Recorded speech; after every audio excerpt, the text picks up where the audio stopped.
कभी कभी हम ऐसे फैसले लेते हैं जो रोमांचक और साहसी लगते हैं, पर जैसे ही हम उस फैसले के बीच में पहुंचते हैं तो पीछे लौटना नामुमकिन सा लगने लगता है। ये मेरी ऐसी ही एक कहानी है। भूत प्रेतों पर मैं कभी विश्वास नहीं करती थी, लेकिन उस रात उस भूतिया केबिन में अकेले मैंने जो महसूस किया उसने मेरी दुनिया ही बदल दी। मैं एक लेखिका हूँ। अपने लेखन पर पूरी तरह ध्यान देने के लिए मैंने जंगल के बीच एक पुराने केबिन को किराए पर लेने का सोचा। मेरे एक दोस्त ने इस जगह के बारे में बताया था। उसने कहा कि यहाँ कोई इंटरनेट नहीं, मोबाइल सिग्नल नहीं, बस एकांत और शांति। सुनने में परफेक्ट लगा। केबिन किसी छोटे से गांव से 1 घंटे की दूरी पर था। जब मैं वहां पहुंची तो वो जगह थोड़ी अजीब लगी। पुरानी लकड़ी, टूटे हुए शटर, जैसे इस जगह पर एक अनजाना बोझ था, जैसे किसी का कोई राज हो जो छुपा हो। पहली रात मुझे थोड़ी ठीक लगी। मैंने अपना लैपटॉप सेट किया, 1 कप चाय बनाई और लिखना शुरू किया। लेकिन जैसे जैसे रात बढ़ती गई, केबिन में ठंड भी बढ़ने लगी, और वो भी असामान्य ठंड। और तभी मैंने सुना वो खरोंचने की आवाज। खरोंचने की आवाज कमरे के एक कोने से धीरे धीरे आ रही थी।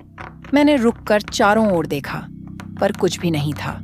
थोड़ी देर में आवाज बंद हो गई तो मैंने सोचा कि शायद चूहे होंगे, लेकिन उस आवाज में कुछ था जो अंदर से मुझे बेचैन कर रहा था।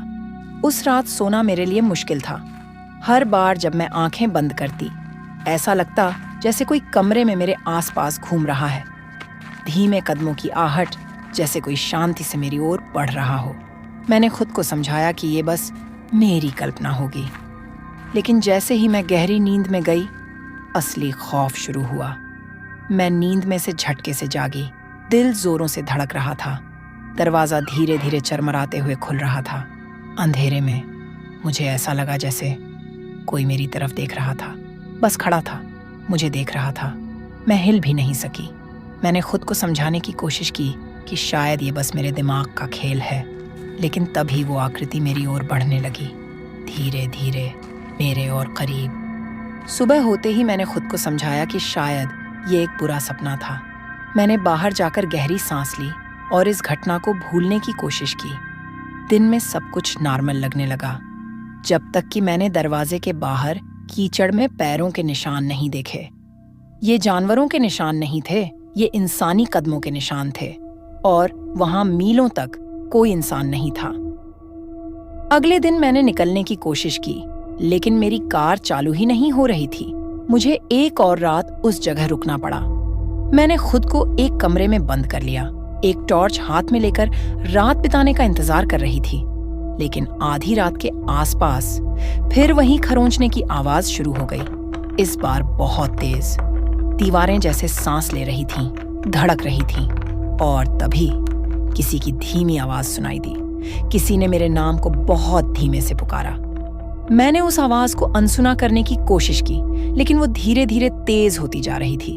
और फिर मैंने उसे फिर से देखा, वही आकृति जो पहली रात देखी थी। अब वो मेरे एकदम करीब थी, और उसका चेहरा पूरी तरह अंधेरे में छिपा हुआ था। जैसे ही सुबह की पहली किरण दिखी, मैं भाग खड़ी हुई। सब कुछ पीछे छोड़ते हुए मैं जंगल के रास्ते दौड़ी। 1 घंटे बाद मुझे कोई मिला जिसने मुझे पास के गांव तक छोड़ दिया। मैंने उस भूतिया जगह की ओर एक बार भी नहीं देखा। मुझे नहीं पता उस केबिन में क्या था, ये सच था या मेरे दिमाग का कोई खेल। पर एक बात पक्की है, मैं उन जंगलों में दोबारा कभी कदम नहीं रखूंगी। तो अगर आपको कभी किसी पुराने सुनसान केबिन में अकेले ठहरने का मौका मिले तो दोबारा सोचिएगा। कभी कभी शांति और अकेलापन भी एक कीमत के साथ आता है।